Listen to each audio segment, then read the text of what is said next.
Isa na namang barko na may sakay ng mga tripulanteng Pinoy ang inatake ng grupong Houthi habang dumaraan sa Red Sea.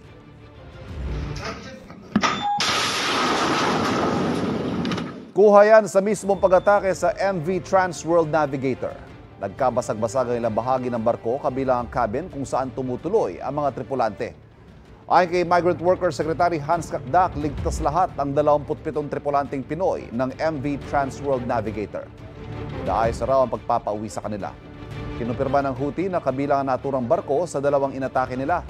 Pag-aari raw kasi ito ng kumpanyang lumabag sa ban sa pagpasok sa Palestine. Sa panayam ng GMA Integrated News sa kapatid ng isa sa mga tripulanteng Pinoy ng MV Transworld Navigator, nakausap na nila ang kaanak. Ikinwento raw sa kanila na ilang beses binomba ang sinasakyan nilang barko.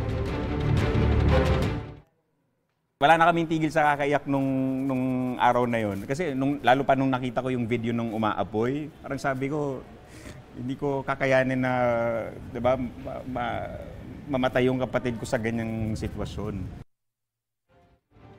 Kapuso, para laging una ka sa mga balita, bisitahin at mag-subscribe sa GMA Integrated News sa YouTube. Sa mga kapuso abroad, samahan nyo kami sa GMA Pinoy TV at sa www.gmanews.tv.